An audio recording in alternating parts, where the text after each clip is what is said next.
हत्या तो उनकी होनी ही थी, चाहे वो पुलिस के साथ होती या ना होती, क्योंकि वो गैंगस्टर्स थे, गुंडे थे, तो उनकी तो हत्या जो हुई है वो ठीक हुई है। तो पुलिस ने बहुत अच्छा काम किया कि उन्होंने मौके वारदात पे फायरिंग नहीं करी। नहीं, बीजेपी कोई हिंदू मुसलमान नहीं करती है। नमस्कार, आप देख रहे हैं सौगंध टीवी और मैं हूं आपके साथ आस्था तिवारी।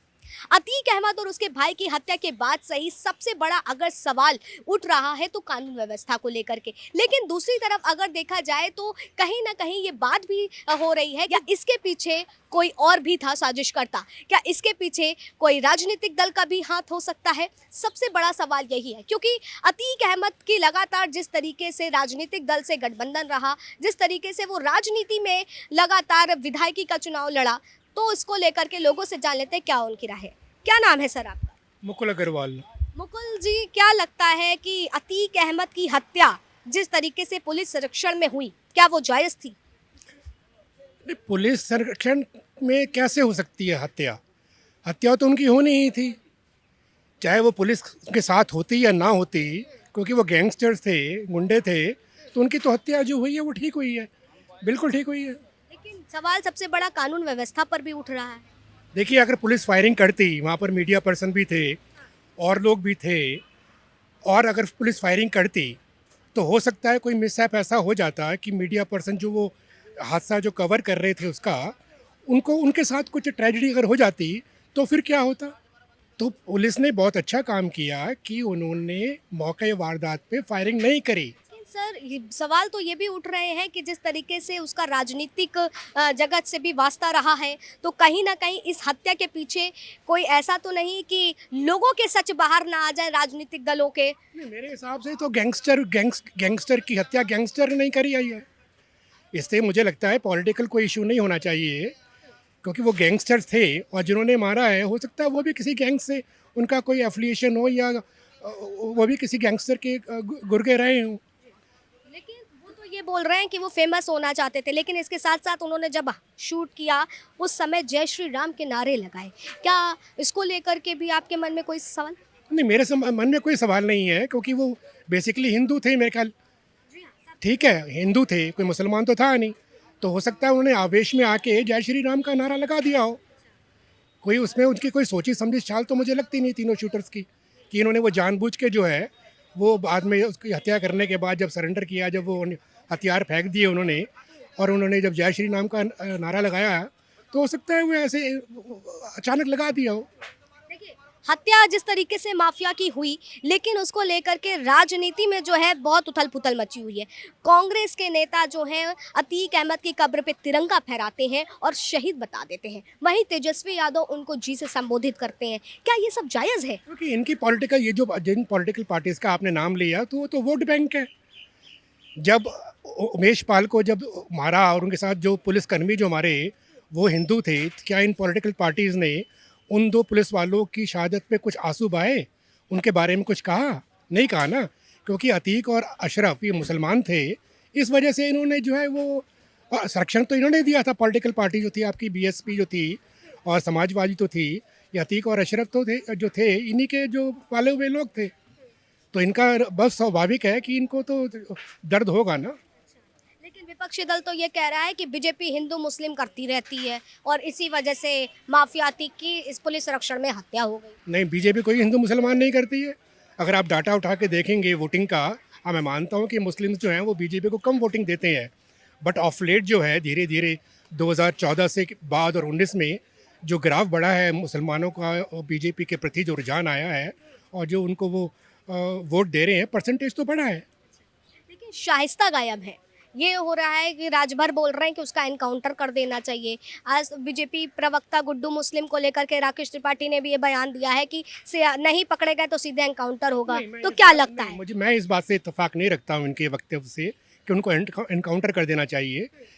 जहाँ तक शाइस्ता का सवाल है, वो लेडी है और बुरके में वो है, और 5-6 और भी जो लेडीज़ हैं उनके साथ चल रही हैं, तो मुस्लिम लेडीज़ जब बुरके में होती हैं तो उनको पकड़ना या उनको ट्रैक करना थोड़ा सा मुश्किल हो जाता है। तो देखिए, लगातार जिस तरीके से बताया गया कि जो तमाम सवाल जो खड़े हो रहे हैं उसकी वजह क्या है, और लोगों से जान लेते हैं। क्या क्या नाम है भाई साहब आपका?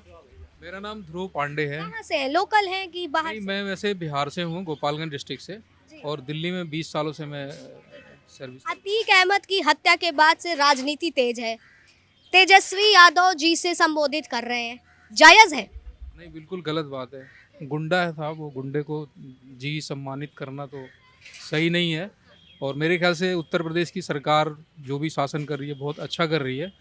योगी, जैसे लोग कहते हैं कि योगी आदित्यनाथ ने मरवा दिया, वो क्यों मरवाएंगे? हो सकता है उनके अपोजिशन वालों ने मरवा दिया हो। सबसे बड़ा सवाल तो यही है कि जिस तरीके से राजनीति में अगर देखा जाए तो उसका जो है बसपा से भी साथ रहा है, सपा से भी साथ रहा है, तो लोगों का यही कहना है कि उनके राज ना खुल जाते इसलिए पार्टियों ने उसकी हत्या करवा दी। आपको क्या लगता है, क्या हो सकता है ऐसा कि पुलिस संरक्षण में इस तरीके से ये सारी चीजें हो जाए? नहीं, पॉसिबल है उनके अपोजिशन वालों ने मरवा दिया हो, क्योंकि सरकार को मरवा के क्या फ़ायदा मिलता? वो तो कुछ और राज उगल रहे थे भाई, कौन कौन इन्वॉल्व है इसमें। तो मेरे ख्याल से सरकार, देखिए ऐसा है ना कि जहाँ तक हत्या की बात है तो पुलिस कस्टडी में बहुत लोगों की हत्या हुई है। दुखद है, वैसे नहीं होना चाहिए। मैं भी उस ऐसे उसका वो नहीं हूँ, लेकिन राजीव गांधी जी की भी हत्या हो गई, इंदिरा जी की हो गई, या और भी पंजाब के चीफ मिनिस्टर बेन सिंह साहब थे, उनकी भी हत्या हो गई। तो वो एक अलग मैटर है। लेकिन देखिए, क्रिमिनल और गुंडे की मौत तो गोली से ही होती है। चाहे योगी सरकार कहती है गुंडा राज खत्म हो रहा है, एक माफिया को मारने वाला एक गुंडा और पनपा, उसके बाद उसका अतीक का बेटा जो है, बड़ा बेटा उमर जो जेल में है, वो ये बोल रहा है कि मैं जेल से निकल करके अपने पिता की हत्या का इंतकाम लूंगा। तो क्या वाकई गुंडा राज खत्म हो रहा है? नहीं, तो यदि वो बदला लेगा तो फिर योगी सरकार उसका भी तो इनकाउंटर कराएगी ना। लेकिन उसको मारने वाले तो गुंडे ही थे ना, माफिया। देखिए, मैं बता रहा हूँ, जी। आप ये देखिए ना कि उसने सबसे ज़्यादा अपनी कौम के लोगों का नुकसान किया हुआ है।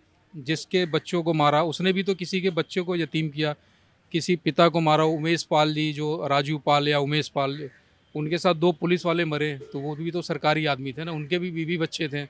तो ये देखना चाहिए ना कि एक गुंडे का, जैसा अग्रवाल साहब ने कहा, बिल्कुल सही कहा उन्होंने, कि माफिया की मौत गोली से होती है। डिप्टी सीएम जो है केशव प्रसाद मौर्य ने सबसे बड़ा बयान दिया है। उन्होंने ये कहा है कि जिसकी जिसकी अतीक अहमद ने संपत्ति जब्त कर ली थी, जिसको जिसको अपने जब्त में रखी थी, उन सबको जो है दी जाएगी, जिसके साथ उसने अत्याचार किया। इसको लेकर के क्या कहेंगे? क्या ये 2024 का वोट बैंक की तरह तैयारी चल रही है, या वाकई सरकार उन तक जो उनकी जिन्होंने इतनी सारी मुसीबतें झेली हैं उनका भला करना चाहती है? नहीं नहीं, 2024 की बात नहीं, बात कानून व्यवस्था की है। और योगी सरकार उत्तर प्रदेश में अच्छा शासन कर रही है। जितने भी त्यौहार होते हैं, ऐसा कुछ नहीं है जो ऐसा ना, यहाँ पे हिंदू मुस्लिम की बात ही नहीं है। बात जो गलत करेगा योगी सरकार, आप विकास दुबे, वो भी तो हिंदू था, वो भी ब्राह्मण था, उसने भी तो पुलिस वालों को मारा था। तो योगी सरकार ने बिल्कुल सही किया, क्योंकि गुंडों की ना कोई जाति होती, ना मजहब होता है, ना धर्म होता है, ना ईमान होता है। ये सबसे ज़्यादा अपने कौम का नुकसान करते हैं, चाहे कोई भी गुंडा हो। तो देखिए, लगा सबसे बड़ा सवाल यही है कि जो भी माफिया है, जिसने जो भी गलत किया है, ना तो उसका कोई जात होती है, ना कोई मजहब होता है। तो जो लगातार राजनीतिक दल एक दूसरे को टटोलने की कोशिश कर रहा है, जात से टटोलने की कोशिश कर रहा है, ये गलत कर रहा है। अब ये तो जांच का विषय है, वो तो आने वाले वक्त में पता चलेगा कि अतीक अहमद की हत्या करने वाले जो पत्रकार के भेष में वहां पर पहुंचे थे, वो आखिर कौन थे। तब तक के लिए बने रहिए सौगंध टीवी पर। कैमरामैन सचिन के साथ आस्था तिवारी। आप देख रहे हैं सौगंध टीवी, सौगंध वतन की।